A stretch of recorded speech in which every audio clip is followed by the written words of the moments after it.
Hey, y'all. Welcome to today's episode of the Squad Podcast. I'm your host, Coach Tocha Moore. Very excited to be here with y'all today. As you can see, if you're watching on YouTube, I am not in the studio. I am in Florida on vacation, but I was determined to still record an episode. I intended to do it before I left, and that did not happen. So I brought my things, and here we are. So let me check in with you. How are you doing, Squad? How are things going? Did you set your intentions for the week? Are we walking toward the things that we said we're going to do? If we are, as always, we're going to give ourselves a big old hug. And if not, that's okay, girls. We're going to clap it up, clap it down, however you want to do it. And we're going to pick ourselves up, and we're going to keep walking, because every day is a new day for you to do the things that you are purposed on this earth to do. And so today's episode, we're going to talk about it. You know, we're doing our series. If no one told you, let me be the first to tell you. And so this is our third episode in that series. And I'm very excited to talk about it. If no one told you, let me tell you, it was never about them. Do you hear me? It was never about them. So understand that, please, wholeheartedly, that it was never about them. I need you to know that and hear me when I say that today. If you're like, I'll be honest with y'all, I spent years trying to prove myself to people. I did. That's just my truth. Trying to prove things to people that were never meant to understand it. Y'all hear me on that? And so I had to learn and come to a place where, as much as I wanted community and friendship, I had to value myself and ask myself, what makes me not valuable as a person? And so let's talk about the people we've been performing for that don't deserve the performance, because they're never going to get what you're supposed to do. They're never going to understand your purpose, the thing or reason for which something is created. You are created with a purpose, for a purpose, to do something here on this earth. And so people that aren't supposed to go on the journey with you are not going to understand that at all. They're going to have conversations about you behind your back, talking about how bougie you are and how people shouldn't hang out with you as they sit and laugh with you and eat food that you're paying for. Hello, are y'all with me on today? Or you show up for them, they don't show up for you. And then they talk about how you came late or whatever the case may be. I used to be the late girl, right? So, and at the end, we're going to talk about how to release them, like how to release yourself from being caught in the trap of people pleasing. I was that person for a very long time. I just continued to try to make people like me, and not realizing and understanding that all I needed to do was show up as myself, and either they liked it or they didn't. And either way, it was okay. And so who are they? The family that didn't support you. We're talking about that today. Yes, we are. Who are they? The friends that failed to show up for you in the way that you showed up for them. Who are we talking about? That boss, that ex, that church ministry that did not align and made you feel unseen, right? And so for me, I'll share a personal moment in my life when I realized that I was chasing relationships and friendships. I am a big birthday person, and I will show up for your birthday because I love my birthday. And so I make a big deal. And I don't require, I'm not like, you have to come to my birthday. You know, I'm not that person, but I would always, extend invitations to people. And I know my birthday's in January and things like that. It's right after Christmas. And I feel like you could still be intentional with showing up if you want to. Now, does that mean coming? No.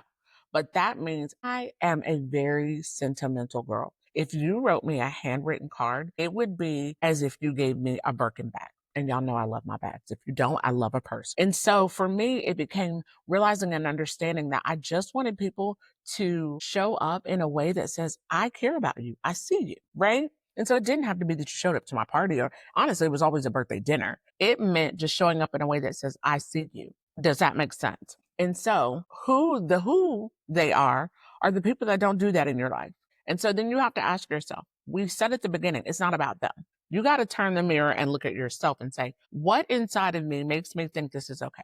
I would show up for children, adopted nieces and nephews that call me auntie. And I would look and be like, well, my children don't get the same. And not that I do it with an expectation. Hear me when I say that. I do it from my heart. And all I'm asking you to do is something from your heart, whatever that looks like. Okay. And so the second part of that is the trap of performing. I would show up, and honestly, in that season, I couldn't tell you who I really was. I showed up in the room the way whoever was in the room needed me to show up. Not as Tasha, but as some version of her. Like I'd go in places and be the hype girl, like, yeah. Whether somebody was hyping me up or not. So I was always, I would go to the places and be the hype girl, like, we gonna do this, we gonna do that. Or sometimes I would come and be I don't know. I can't even tell you, but I had so many masks. I'll say it like that. I would show up wearing a mask and not just being true, authentic Tasha. With that comes a weight of just trying to always prove your worth. Like, I'm worth you inviting me. I'm worth you calling me. I'm worth you saying you love me. I know for my friends, my really close friends, I find myself saying I love you all the time. And I'm like, I probably need, like, all right, girl, I'll talk to you later. Love you. Bye. That's just me. And so I had to learn, I don't have to prove that I'm worth being a friend. I don't have to prove that I'm worth your time, energy, and effort, because I had to learn to love me in a way that says I am worth my time, energy, and effort for myself. And so how do we find ourselves in the performing trap? We start with overgiving. I'm gonna raise my hands with that.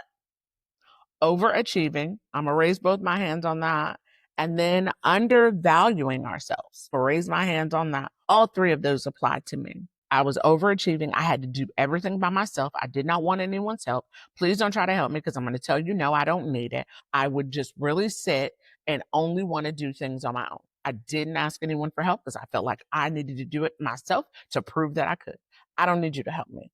And that's how I went about things, y'all. And then the overachieving, I always wanted the accolades, and you did a good job. And then over giving, I gave when I didn't have to give, knowing like, girl, you don't have this to give.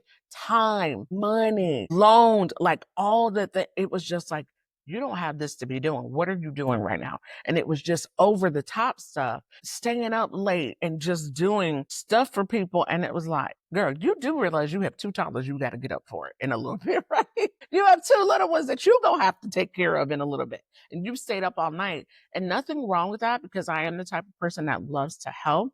But I also have to now use discernment and prayer to say, okay, God, is this someone you want me to help? Not just Tasha always jumping in. Y'all hear me? I would jump in just to jump in because I felt like I needed to jump in.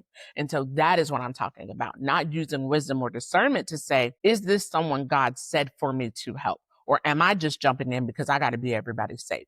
Okay. And so undervaluing myself, y'all, I didn't feel worth anything, if I'm truthful. And so when people didn't invite me, I'm like, well, I'm not worthy to be in the room anyway. And that's how I lived. And so don't be in the cycle and the trap of performing. I was there. And the third one, I just talked about a little bit, that divine perspective shift. Y'all, when I think back to that version of me, I realized very clearly God was not building a stage for me, not a platform at all. He was building a soldier that would be able to stand and fight for herself. In the moments when no one else is fighting for me, I can say, Tasha, you got this. You go, girl. You're doing good. You got it. Good job. Like, I can say it to myself. God was making me stronger in areas where I was completely broken and weak, but I was still functioning in those areas because I wanted friends and I had to show up and do the things, overprove, overthink, overachieve, all the stuff. And so I realized that in that season of my life that God wasn't preparing me for a stage. He was preparing me to be a soldier in an army that helps other women fight for themselves, like I had to fight for me. Okay. Every detour that I took, absolute development. Absolute. D&D, detour development, detour development. Do y'all hear me? Detour development, detour development. The detours that you take are developing you. You ever been driving and there's a detour and you see that they're building something, improving something, making something better, and that's why there's a detour to take you another route? When that happens in your life, it is because that God is improving something. He's building something. He's making it better. He's making you better. Okay. So understand that the detours are, what do we call them? Development. Okay. The third thing, I had to reframe my thoughts on betrayal as protection. When I felt that someone betrayed me or did me wrong or any of the things, I had to realize that that was God protecting me from things. When they betrayed me and it was like, oh my gosh, I can't believe they did that to me or that they said that about me. It was God allowing me to hear and see what I needed to, because otherwise I would never move. I would have stayed there like, that's my friend, that's my girl, that's my homie, all of the things. That's my sister in Christ, whatever it was. That's my auntie, my cousin, whomever. I would not have allowed myself to build boundaries if I had stayed there, y'all. Do y'all hear me today? And so I had to reframe betrayal, my thoughts on betrayal, and realize and understand that it's protection. It is God absolutely, positively protecting you and keeping you from things that he knows is going to hurt you. And we think about it in a way like, well, God says he loves me. Yes, which is why he allowed you to hear that, what they said about you, which he allowed you to walk in on that conversation. He allowed somebody to come back and tell you what they did and said, because he's protecting you. And so when I reframed my thoughts around it to realize and understand that it was protection, even though I didn't feel like it in that moment, I didn't feel like it was protection. I didn't feel like it was God protecting me. I felt hurt and betrayed. But when I was able to reframe that and think about it from a perspective of, I didn't need that in my life. I wanted it in my life. I wanted it in my life. But the truth is, I didn't need it in my life. And so God lovingly took it away from me. Let go of the narrative that says I would have been further if they supported me. Let go of the narrative that says I would have been further, I would have had more, it would have been more successful. Whatever it is that you're telling yourself, reframe it. Do y'all hear me today? Let me tell you, maybe they never show up for anything that you have. That doesn't mean that you don't have it. Maybe they never say good job. That doesn't mean you don't do it. Maybe they never, ever, ever, ever encourage you. That doesn't mean you can't have it. Do y'all hear me? That you can't be her. And so when you understand that, you got to let go of the narrative that it's not about them. It never was. If they did this, if my mama would have done this, if my daddy would have done that, if I would have had this, if I'd have been there, if I'd have grew up here, if I would have had money, there's always a if I would have. But the truth is, you're exactly where you're meant to be in the time that you're supposed to be. If you're following God, his time is intentional on all things. Okay? Speak freedom, y'all. You're not delayed. You're not. I hate that we tell ourselves that all the time. You're not delayed. What's happening is you are being delivered from needing their yes. You don't need someone else's approval to walk in the purpose and the fulfillment and the assignment that God has for you. You don't need someone else to say yes. He already did. You don't need them to say good job. You want them to. You don't need them to. What you're really fighting for, y'all, is your peace, your purpose, and legacy. All the fighting that I've done up until this point in my life, and I know I still have more to do, is so that my daughters see the soldier and the fighter in me, and they know that they can fight too. I fought hard to set boundaries and get a divine perspective on my life and my relationships because I want them to have the same thing for themselves. So right now I'm speaking to the woman that's afraid to move forward without their validation. I know you want it because I did too. But I want to encourage you to move forward anyway. I had so many people like, oh my gosh, you're doing something else. And I even was so careful when I started this podcast with telling anyone because I just didn't want to hear another, oh, you're doing something else, you know? I didn't want there to be another, what you doing now? Y'all ever heard that one?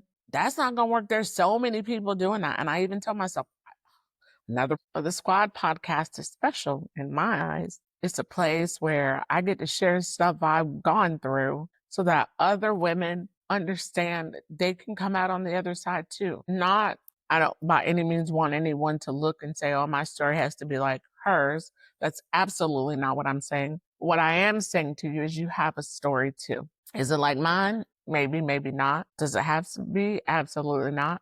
But this was so that women understand they have a purpose. The reason for which something is created and or done is the definition. There's a reason you're here, y'all. And then the other part is it's never been about their applause. It's always been about your assignment. We make it about people being there for us, showing up in the ways that we feel like we want them to and expect them to. And maybe part of that is fair and maybe it's not. But the one thing I know for sure without a shadow of a doubt is that there's a Father that loved me so much that he was patient with me and he helped me work through all of the things that I needed to let go of. And that was understanding that it's about my assignment. And that's to help women like you, like me, my sisters, my friends, my homegirls, my squad know that you are more than you think you are. I never in a million years imagined this version of me, not on a podcast, but the version of me that loves me. And then the people that come into my life are in addition to that love that I have for myself.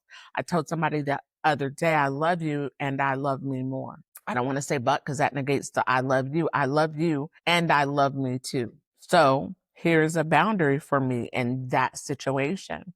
And we were able to talk through it. Like, hey, this is how I'm feeling. This is why I'm feeling this. Do you understand that? That for me is like a no. And so what can we do so that we both feel good and confident about where we are and what we're going through or what we're dealing with? So do y'all understand that? Y'all, one of the things that I also had to realize is that I'm not fighting people. I'm fighting for alignment. I'm not arguing with you. You don't want to be my friend? Don't be my friend. You don't want to hang out with me? Cool. You don't want to come to events? Totally okay.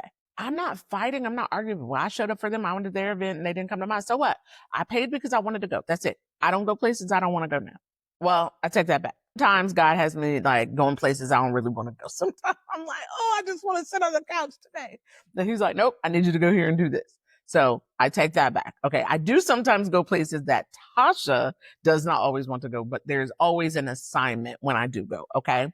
And so understand that that's what you're fighting for. You're fighting for your assignment. Stop arguing with people. Have a conversation if you need to, but don't argue. It's pointless. It ain't about them. We've established that. It ain't about them. It's not about them. It's about what God is saying yes to you for.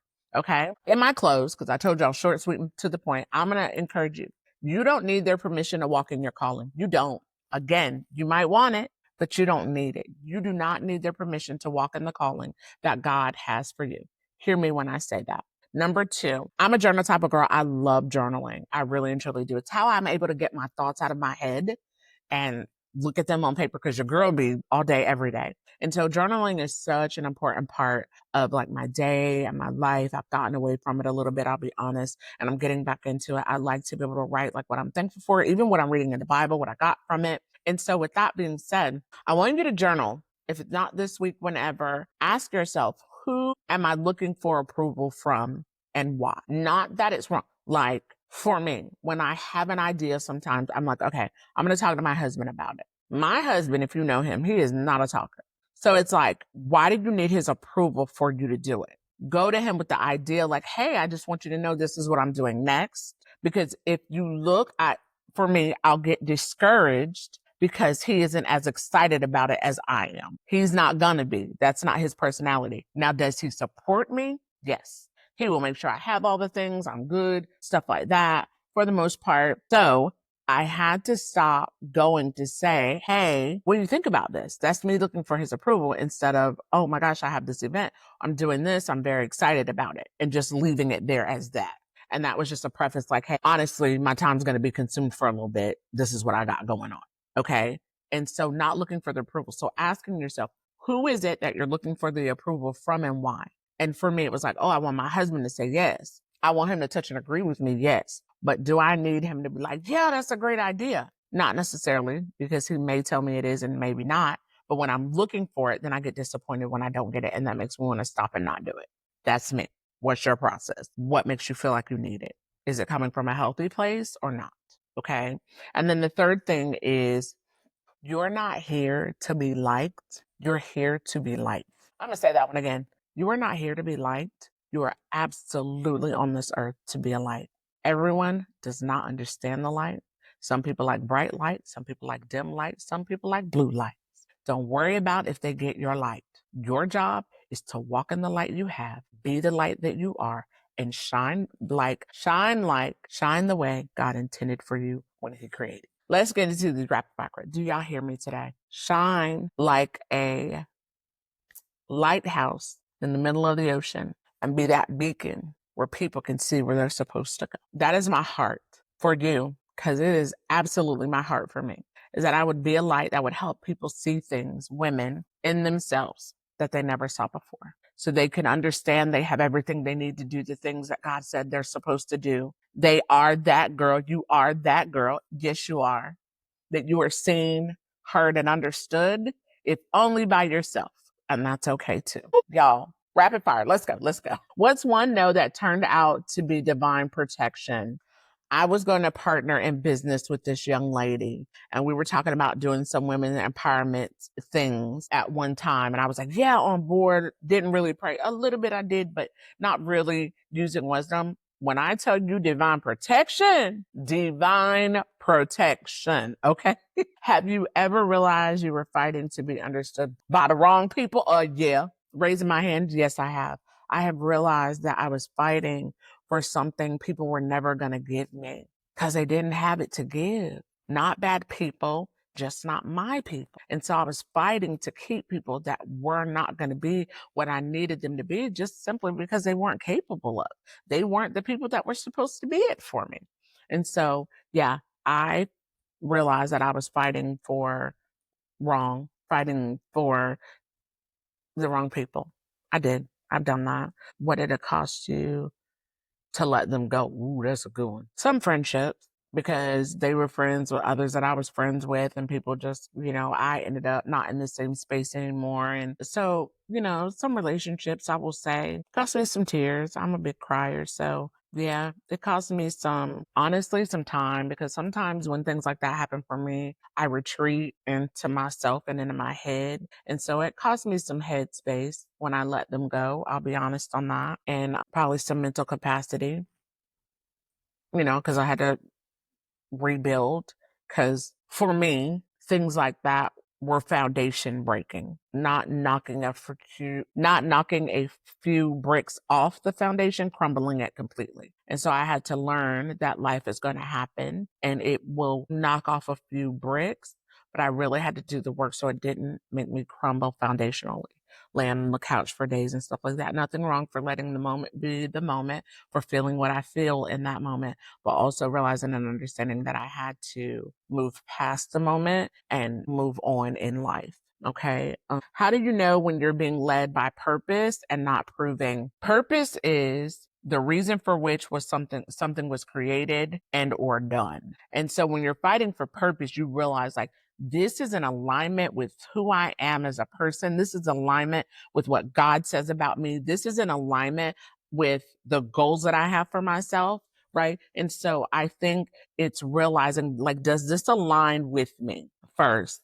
That's fighting for purpose. Proving is overbuying, overthinking, overproducing, over showing up. When you got to put over in front of it, you're proving. When you're waiting on them to clap, when you're done, you're disappointed because they didn't do what you thought they would. That's proving.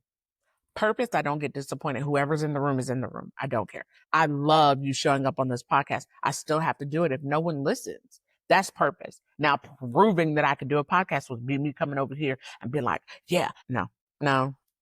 So I think that's the difference. When it's purpose, alignment, doesn't matter the outcome. Proving, outcome is all that matters. How many people downloaded? How many people looked at it? They didn't even like my post. Y'all know we do it on social media. We do. They didn't like it. They didn't share it. That's proving. That's looking for approval. Doing it by yourself, proving I can do it. That was me. What do you want women to stop apologizing for? Stop apologizing for being who God says you are. Stop apologizing for showing up as your authentic self as you should. Stop apologizing for being the light. Stop. Just stop. Stop apologizing for walking in your purpose. Stop apologizing for realizing it is not about them. It is absolutely about who you are becoming. So y'all, the one thing I want you to remember, if you don't remember anything else that I said, you've spent years trying to prove yourself to people that were never going to understand you. You've spent years trying to prove yourself to people that were never going to understand you. But God's plan was not tied to their approval.